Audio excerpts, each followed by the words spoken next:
అదే RTV app వార్తల్ని క్షణాల్లో చదివే అవకాశం ఉంటుంది. ఒక న్యూస్ పేపర్, ఒక టెలివిజన్ ఛానల్ మీ చేతుల్లో ఎప్పుడు ఉంటాయి. నల్గొండ జిల్లా వ్యాప్తంగా కూడా ఉదయం నుంచి కూడా వర్షం దంచి కొడుతుందని కూడా చెప్పుకోవచ్చు. మొత్తం కూడా నల్గొండ పట్టణంలో ఉదయం 9 గంటల నుంచి కురుస్తున్న వర్షం మాత్రము ఆ వర్షంతో కూడా రోడ్లన్నీ కూడా జలమయమైన పరిస్థితి కనపడుతుంది. మనం విజువల్లో కూడా చూస్తున్నాం, రోడ్లన్నీ కూడా కనపడకుండా కూడా వరద నీటితో కూడా ప్రవాహం జరుగుతుంది.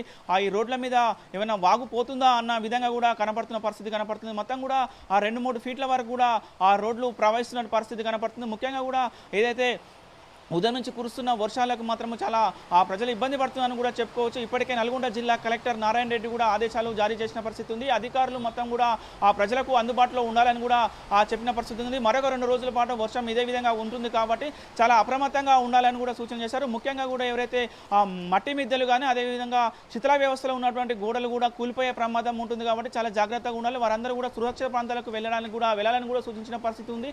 ఎవరైనా బయటికి సురక్షిత ప్రాంతాలకు వెళ్ళాలంటే కూడా ఆ గ్రామ పంచాయతీ సిబ్బందికి కానీ మున్సిపాలిటీ సిబ్బందికి కానీ సమాచారం ఇస్తే వెంటనే ఆ అధికారులు వచ్చి వాళ్ళందరూ కూడా సురక్షిత ప్రాంతాలకు తరలించాలని కూడా ఆ కలెక్టర్ కూడా అధికారులకు కూడా ఆదేశాలు జారీ చేసిన పరిస్థితి ఉంది. ముఖ్యంగా కూడా అయితే విద్యుత్ ఆ స్తంభాల వద్ద కూడా జాగ్రత్తగా ఉండాలి. షార్ట్ సర్క్యూట్ అయ్యే ప్రమాదం ఉంటుంది కాబట్టి విద్యుత్ స్తంభాలు కూడా ఆ కూలిపోయే ప్రమాదం ఉంటుంది కాబట్టి అక్కడ కూడా చాలా జాగ్రత్తగా ఉండాలని కూడా ఆ అధికారులకు సూచన జారీ చేశారు. అదేవిధంగా ఏదైతే గ్రామాలలో ఉన్నటువంటి చెరువులు కుంటలు కూడా ఈ భారీ వర్షాలకు కూడా తెగిపోయే ప్రమాదం ఉంటుంది కాబట్టి అక్కడ కూడా పరిశీలించి జాగ్రత్తలు తీసుకోవాలని కూడా సూచించిన పరిస్థితి కనుక ముఖ్యంగా చూస్తే ఉదయం నుంచి కురుస్తున్న వర్షానికి మాత్రం రైతాంగం మాత్రం చాలా ఆనందం వ్యక్తం చేస్తుందని కూడా చెప్పుకోవచ్చు.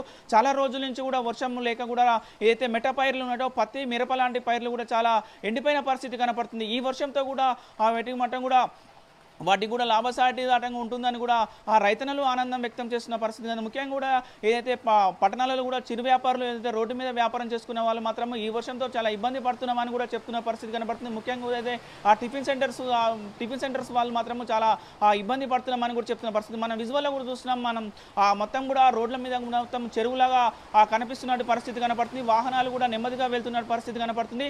ఆ మాన్యువల్స్ కూడా తెరిచి ఉంటాయి కాబట్టి జాగ్రత్తగా వెళ్ళాలని కూడా అధికారులు కూడా ఆ సూచనలు జారీ చేస్తున్న పరిస్థితి కనపడుతుంది. ముఖ్యంగా కూడా ఎవరు కూడా బయటికి వెళ్లకుండా చూసుకోవాల్సిన అత్యవసర పరిస్థితి ఉంటేనే బయటికి రావాలని కూడా చెప్తున్నారు. మాన్యువల్స్ కూడా పొంగి పొర్లుతున్నాయి కాబట్టి తెరిచి ఉంటాయి కాబట్టి అందులో కూడా పడి ప్రమాదాలకు గురి కావాల్సి వస్తుంది కాబట్టి జాగ్రత్తగా ఉండాలని కూడా అధికారులు జారీ చేస్తున్నారు. ఏమైనా కూడా ఉదయం నుంచి కూడా మొత్తం నల్గొండ జిల్లా వ్యాప్తంగా కూడా అన్ని నియోజకవర్గాల నుంచి కూడా వర్షము పడుతుందని కూడా సమాచారం అందుతుంది. పూర్తిగా వర్షం పడుతున్న క్రమంలో రైతులు మాత్రం ఆనందం చేస్తున్న పరిస్థితులు అక్కడెక్కడ కొన్ని వాహనాలు కూడా చెడిపోయిన పరిస్థితి కనపడుతుంది. భారీ వర్షాలు వస్తున్న క్రమంలో కూడా వాహనాలు ఆగిపోయిన పరిస్థితి వాటన్నిటి కూడా నెట్టుకుంటూ కూడా సర్వీస్ సెంటర్కి వెళ్ళి కూడా రిపేర్ చేయించుకుంటున్న పరిస్థితి కనపడుతుంది. మొత్తం కూడా ఇప్పటి వరకు కూడా ఉదయం 9:30-10 గంటల నుంచి ప్రారంభమైన వర్షం కూడా కంటిన్యూగా కొనసాగుతున్న పరిస్థితి కనపడుతుంది. ఎవరు కూడా ఇళ్ల నుంచి బయటికి వెళ్ళలేని పరిస్థితి కనపడుతుంది. మరొక 2 రోజులు మాత్రము వర్షం ఈ విధంగా ఉంటుంది కాబట్టి చాలా జాగ్రత్తగా ఉండాలని కూడా అధికారులు సూచిస్తున్న పరిస్థితి కనపడుతుంది. Over to studio. మరిన్ని వీడియోస్ కోసం ఛానల్ ని సబ్స్క్రైబ్ చేయండి. లేటెస్ట్ అప్డేట్స్ కోసం వాట్సాప్ ఛానల్ ని ఫాలో చేయండి. అండ్ లింక్ డిస్క్రిప్షన్ లో ఉంది.